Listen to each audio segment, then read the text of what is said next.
Building vocabulary is important to reading comprehension and critical to becoming fluent readers.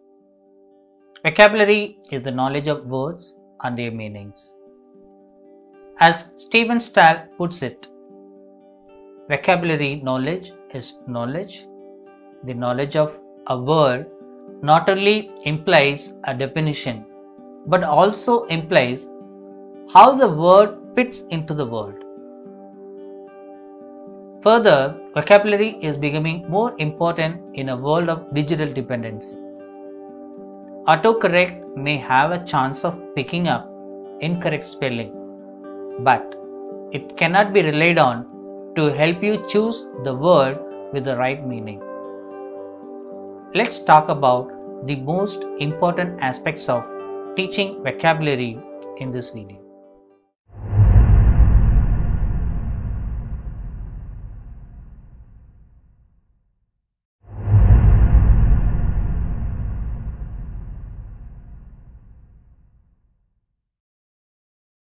Vocabulary knowledge is something that we can never completely master.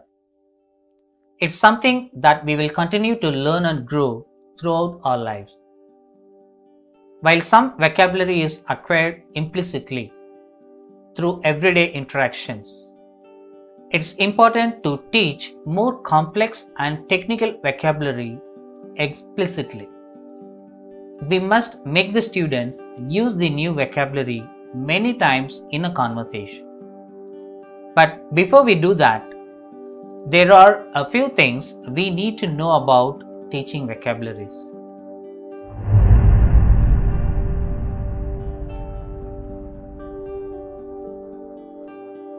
For the past 2 decades, it has been acknowledged that there are 3 broad levels of vocabulary.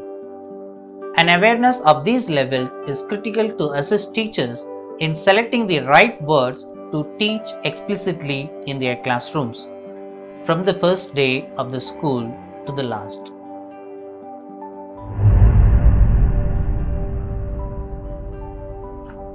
There are high-frequency words that are used in everyday language. Words like water, good, mobile, and happy do not generally require explicit teaching for majority of students. However, explicit teaching is required to make the most of this level of vocabulary, particularly for homophones and words with more than one meaning. For example, the noun bark refers to the outer covering of a tree. The verb bark refers to the sound of a dog makes. Level 2 words are the words needed to understand and express complex ideas in an academic context. Level 2 includes words like formula, calibrate, etc. These words are useful across multiple topics and subject areas, and effective use can reflect a mature understanding of academic language. Let's look at how the word formula is used across multiple subject areas. In math, a set of symbols expressing a mathematical rule or principle. For example, the formula for the area of a rectangle is A is equal to LW, where A is the area, L the length, and W the width. In chemistry, a set of symbols showing the composition of a chemical compound. For example, H2O is the formula for water, where H2 indicates 2 atoms of hydrogen and O indicates 1 atom of oxygen. In general, a plan or method for dealing with a problem or for achieving a result. Here is an example sentence. The company's winning formula includes excellent service and quality products. Depending on the topic or context, a single word in level 2 may have several meanings.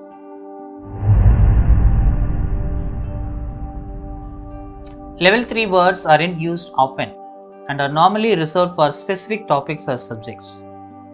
words like orthography and etymology in the field of linguistics, isosceles, circumference for the world of mathematics. These words must be taught explicitly in the context of their meaning and purpose in a particular subject.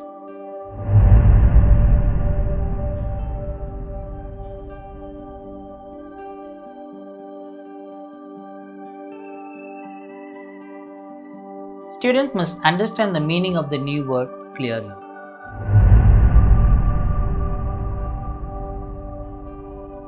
To be able to use a new word effectively, students must first understand whether it is a verb, a noun, or an adjective.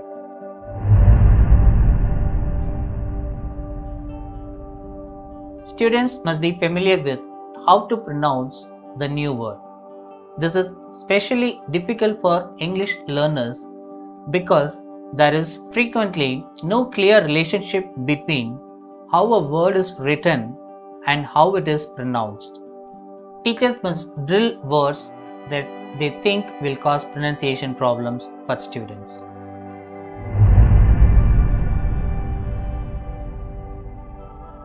After learning how to pronounce new words, students must learn how to spell them.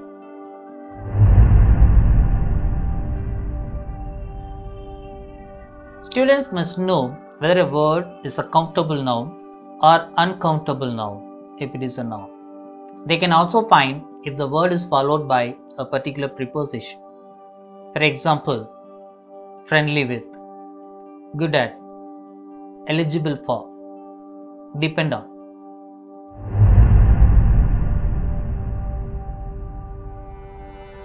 The word spectacle is used in formal sense and the word specs is used in an informal sense. Let the students explore the situations when the word is used in spoken language.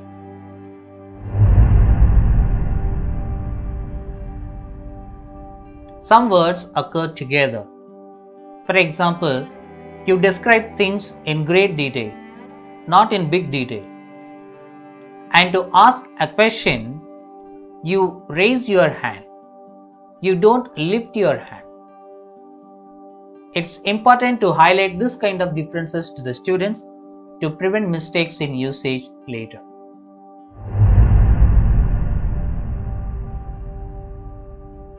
Students could explore how the meaning of the word changes when we add prefix or suffix. For example, anti-government. In this word, the prefix anti means against.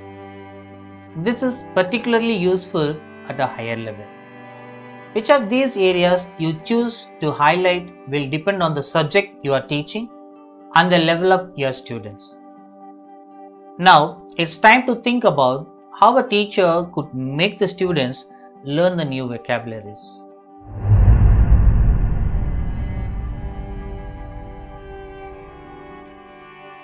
The teacher could use 8 steps to make the students learn new vocabularies in both regular classroom setup and in online teaching. Read the new lesson to the class or have each student read the lesson on their own. Before reading, tell students that they will be finding unknown words. These should be the words that students are not sure of the meaning of. Explain that not knowing the meaning of a word is nothing to be ashamed of. It is an opportunity to learn. Make the students follow these steps.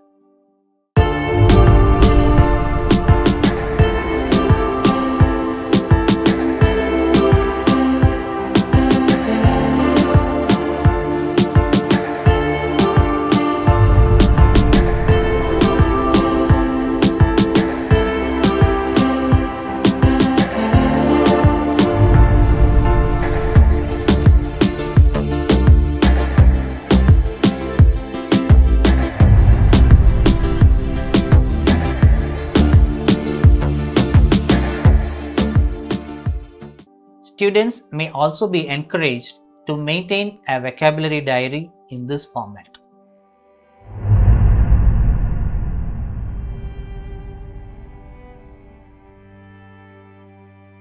Fun with Spelling and Vocabulary is an activity book published by Esprit Academy that teaches children how to spell new words in a playful manner.